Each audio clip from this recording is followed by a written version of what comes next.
You know, the ocean, it covers over 70% of our planet. It's this massive, dynamic system that literally drives our weather, regulates temperature, and, well, supports all life.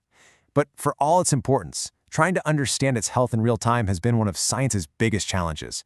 So today, we're going to dive into how technology is letting us move from just observing the ocean to actually having a real-time conversation with it. Let's get into it. So, right off the bat, here's the crucial question. How do you even begin to monitor something so incredibly vast, right? It's not like you can just drop a thermometer in and get the full picture.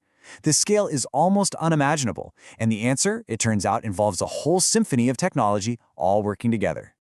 And that whole symphony starts with one key thing, an absolute, unbelievable flood of data.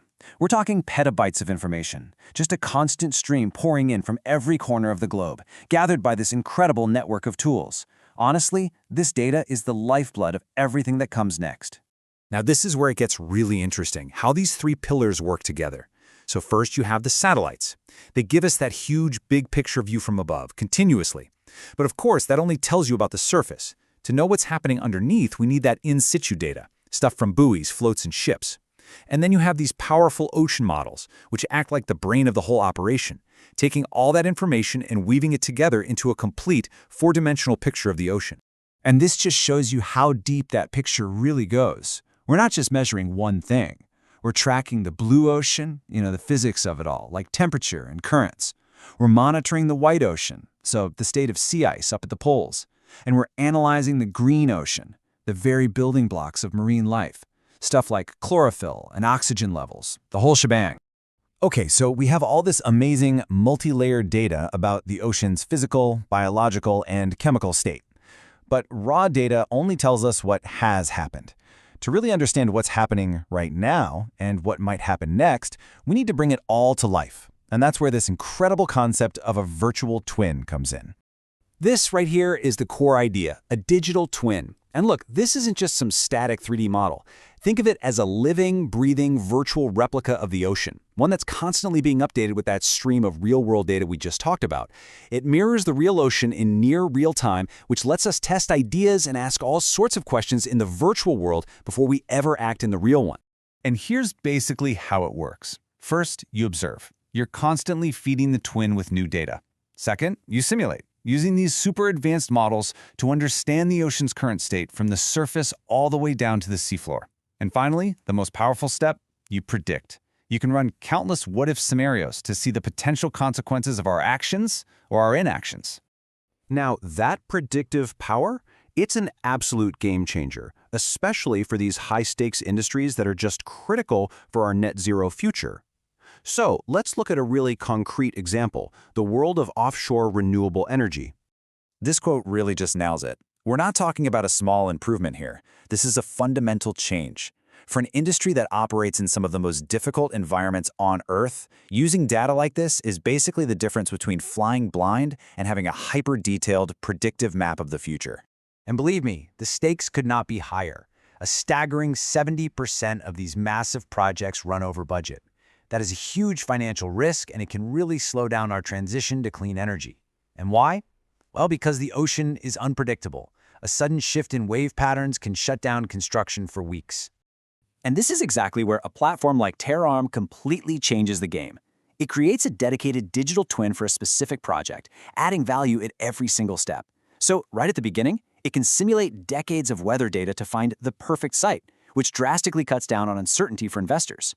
Then, once it's built, it acts like a health monitor, predicting which specific turbine might fail before it actually does, saving millions in downtime. And looking ahead, it can even model how to best integrate new tech like carbon capture, making the whole thing even more sustainable. But here's the thing, the digital twin itself is really just a foundation. The real revolution happens when you layer artificial intelligence on top of it. This creates what you can think of as an AI co-pilot, an intelligent system that doesn't just show operators a bunch of data, but actively helps them make smarter, faster decisions. This slide just sums it up perfectly. You see, traditional monitoring just tells you what's happening right now, but an AI-powered digital twin, that tells you what's going to happen, why it matters, and, crucially, it gives you recommendations on what to do about it. It's the difference between driving using only your rearview mirror and using a GPS that sees traffic ahead And you can think of this AI as having three distinct roles, kind of like a mission control team. First, you have the sentinel. It's constantly watching, looking for anomalies like a sensor drifting out of place or a sudden dust spike. Then, the analyst kicks in. It runs simulations to figure out why that anomaly is happening. And finally, the operator gives you actual advice recommending the best course of action. It's a complete start-to-finish decision system. Okay, so we've seen how this works for a single wind farm. But what happens when you apply this exact same thinking to managing the health of the entire ocean? This is the big question, isn't it? If we can build a truly comprehensive digital twin of the entire ocean, what global challenges could we start to solve? I mean, the potential applications for things like climate adaptation and sustainability are just incredibly exciting to think about. Okay, take plastic pollution. With the EU's Digital Twin Ocean, scientists can literally drop virtual plastic into a river and watch exactly where ocean currents carry it over months or even years. But here's the really amazing part. They can also run the simulation backward. By tracking plastic on the beach back through time, they can pinpoint its most likely source. That gives policymakers a powerful tool to stop pollution right at the origin. Or how about protecting wildlife? By combining turtle migration patterns with fishing boat data inside this digital twin, we can create real-time risk maps. So authorities could then tell fishing fleets, hey, maybe avoid this specific area for the next 48 hours. You're protecting the turtles while having a minimal impact on the economy. It's all about smart, dynamic management for a sustainable blue economy. And finally, protecting our coastlines. This is a huge part of climate adaptation. Seagrass is fantastic at preventing erosion. With a digital twin, planners can test out all these different restoration scenarios, like what if we plant a dense patch here or a sparse one over there, to find the absolute best strategy to protect a town from the next big storm, all before planting a single seed. So, what this all boils down to is this. We're building a tool that translates the incredibly complex language of the ocean into actionable knowledge. It's about democratizing this data, putting it into the hands of policymakers, industries, and even regular citizens, so we can all, collectively, make better decisions for the planet. For centuries, the ocean has been sending us signals through shifting currents, changing temperatures, rising sea levels. With these new digital tools, we are finally building a universal translator. The ocean is talking, and with more clarity than ever before. So the only question left is, are we ready to listen? And maybe more importantly, are we ready to act?